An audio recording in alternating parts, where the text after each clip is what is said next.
Matapos mag-guest 3 months ago ang dating child star na si Jiro Manyo kay Julius Babaw, ngayon sa Pinoy Pawn Stars naman siya guest. At ang ibinibenta niya ay ang kanyang trophy for Magnifico ng 2004 Gawad Urian, kung saan tinanghal siya na Best Actor. Sa kasalukuyan ay 31 years old si Jiro. Sa San Mateo Rizal nakatira at volunteer sa DOH Bataan na Treatment and Rehabilitation Center. Jiro Katakura ang real name niya. 6 years old siya nag-start mag-artista na ma-discover ng bading na talent scout habang sumasayaw kasama ang kanyang kuya at mga kaibigan nito sa harap ng bahay nila. Una niyang commercial ay yung Coming Home ng Jollibee with Aga Mulak. First acting gig niya yung MMK na Otto-san, kung saan kasama si Gardo Versosa, pero ang husay niya kaya napili siyang bumida sa 2003 film na Magnifico. Breadwinner na siya ng pamilya at the tender age of 11. Nung nakakarakit-rakit na nga siya sa showbiz kasi nagkasakit sa kidney ang nanay niya. Kahit 15 pa lang ay nalulong na siya sa pinagbabawal na gamot dahil di umano ay maraming pusher at addict ang nasa kanilang lugar. Sa ngayon ay ulila na siyang lubos dahil namatay yung nanay niya noong 2007. Lolo at mga pinsan niya ang nag-help sa kanya. Yung tatay niya as in dati pagpatay before pa siya nag-artista.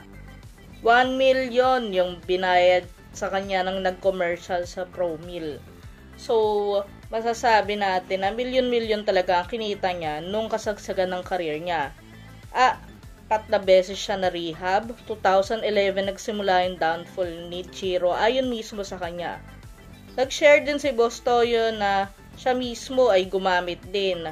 13 years old siya nagsimula magbisyo pero tumigil siya nung 21 na siya. Nakasabay pa nga daw ni Boss Toyo si Mark Anthony Fernandez sa rehab around 2001 sa may Bikutan.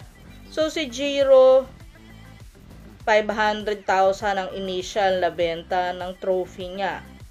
Pero 50,000 ang initial na offer ni Boss Toyo. Kasi nga, kahit na mataas ang respeto niya dito, technically, wala kasing pangalan yung trophy. So isa yun sa factors. So eventually, nagsettle naman sila for 75,000 pesos.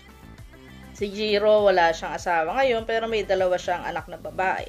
At kahit na halos 10% lang nung sinuggest na price sa kanya ng kuya niya, yung nakuha na pagbenta ng trophy, thankful pa rin siya. Say niya, happy ako kasi tanggap ni Boss Toyo yung award-winning body ko na pinapatago ko sa kanya para sana maipalagay sa museum kung matuloy yun. So, bukod dun sa mga nabanggit ko, nakilala din si Jiro sa Tanging Ina series. So, kung napanood nyo with Ai. Kaya nga, nung nangyari yung sa airport na parang doon na siya natutulog, si Ai yung tumulong sa kanya. So, ano ang masasabi nyo dito? Tama lang ba na 75,000 yung trophy? Comment down below. And of course, don't forget to like, share, and subscribe para sa ating latest news.